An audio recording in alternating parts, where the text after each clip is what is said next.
हमारे नाम का ये सब है।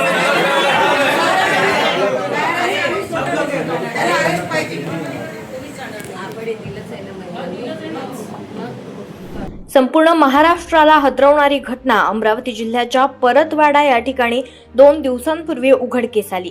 काही दिवसांपूर्वी आरोपी मोहम्मद यानं कित्येक महिलांना प्रेमाच्या जाळ्यात फसवून त्या महिलांवर लैंगिक अत्याचार केले आणि त्या अत्याचाराचे व्हिडिओ आरोपीनं सोशल मीडिया अकाउंटवर व्हायरल केले। ही धक्कादायक घटना अमरावती जिल्ह्यात पसरताच हिंदुत्ववादी संघटना, विविध पक्ष आक्रमक झाले। आरोपीला तत्काळ अटक करण्याची मागणी पोलिसांकडे करण्यात आली। पोलिसांनी तक्रार दाखल झाल्यानंतर आरोपीला तत्काळ अटक केले आणि आज न्यायालयात हजर केले असता आरोपीला 21 एप्रिल पर्यंत PCR सुद्धा देण्यात आलेला आहे। मात्र एकीकडे भाजप सरकार हे केंद्र आणि राज्यांमध्ये अस्तित्वात आहे। लाडक्या बहिणींच्या नावावर भाजप सरकार राज्यामध्ये अस्तित्वात आलेलं आहे। मात्र आज त्याच लाडक्या बहिणींवर लैंगिक अत्याचार केले जात आहे। ही सुद्धा एक निंदनीय बाब आहे। मुंबईमध्ये सुद्धा अशीच एक घटना घडली होती। लाडक्या देवाभाऊंनी त्या नराधमाच्या घरावर बुलडोझर चालवलं। आता परतवाडामध्ये सुद्धा आरोपी मोहम्मद याच्या घरावर मुख्यमंत्री देवेंद्र फडणवीस बुलडोझर चालवणार का, असा संतप्त सवाल आक्रमक झालेल्या महिलांनी उपस्थित केला आहे। आज संपूर्ण महाराष्ट्रामध्ये वेदनादायक अशी घटना झालेली आहे।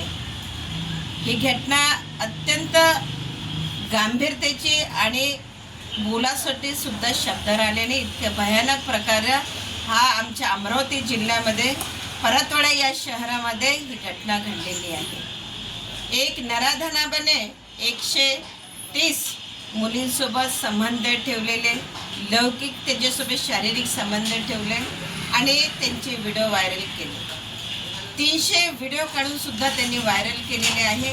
असा निराधार व्यक्ती हा नीच प्रकारच्या कृत्य याने केलेले आहे। याच्यासाठी काय बोलावे शब्द आमच्याकडे नाही। काल या प्रकरणाची छानबीन करण्यासाठी संपूर्ण महिला परतवाडा या ठिकाणी जाऊन पोलीस स्टेशनमध्ये रात्रीचे 9:30 वाजेपर्यंत ठाम असा निर्णय लागेपर्यंत FIR होईपर्यंत संपूर्ण परतवाड्यामध्ये महिलांनी ठामपणे तिथे बसून FIR दाखल होईपर्यंत जागा सोडलेली। आता एक मोठा प्रश्न आहे की हे काय चालत आहे। आमच्या महाराष्ट्राला शोभणारा प्रकार नाही। आमच्या जिल्ह्यामध्ये संपूर्ण ठिकाणी BJPचं सरकार आहे। वरपासून तर खालपर्यंत सगळीकडे BJPचं सरकार चालत असताना आता आमच्या बहिणींचं रक्षण करणार कोण, आमच्या लेकीबाईचं रक्षण करणार का, मोठा प्रश्न या शहरामध्ये पडलेला आहे। सर्वांच्या मनामध्ये भीतीचं वातावरण होत आहे। आज प्रत्येक आई ही घाबरलेली आहे। प्रत्येकाच्या मुलींचे जे व्हिडिओ व्हायरल होत असेल त्यांची दशा काय असेल। पण माननीय मुख्यमंत्री देवेंद्र फडणवीसला मी विचारते की आपण आता काय करू शकता।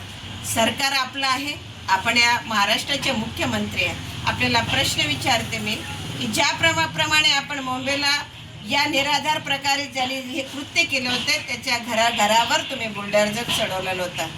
हाच प्रश्न मी तुम्हाला लाडक्या बहिणीसाठी म्हणून तुम्ही एक भाऊ ठरलेले आहे, आमच्या महिलांचा भाऊ म्हणून तुम्ही आहे।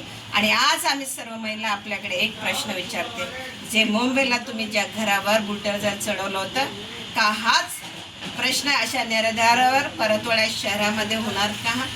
कुठपर्यंत ह्या रक्षा कवच तुम्ही आम्हाला देणार आहे? लाडकी बहीण म्हणत आहे देवाभाऊ, आता लाडक्या बहिणीचे भाऊ तुम्ही बनणार का? आणि अशा नराधाराला चौराट्यावर आणून फाशी द्या, ह्या बहिणीची तुम्हाला सर्वांची मागणी आहे आणि कठोर कारवाई व्हावी हेच आज आम्ही तुम्हाला या व्हिडिओच्या माध्यमातून सांगू इच्छिते। सरकार आपलं अमरावतीपासून तर मुंबईपर्यंत सर्व काही आपलं आहे। आपण महाराष्ट्राचे मुख्यमंत्री आहे, आपण न्याय द्या हीच अपेक्षा ठेवतो। चला मॅडम।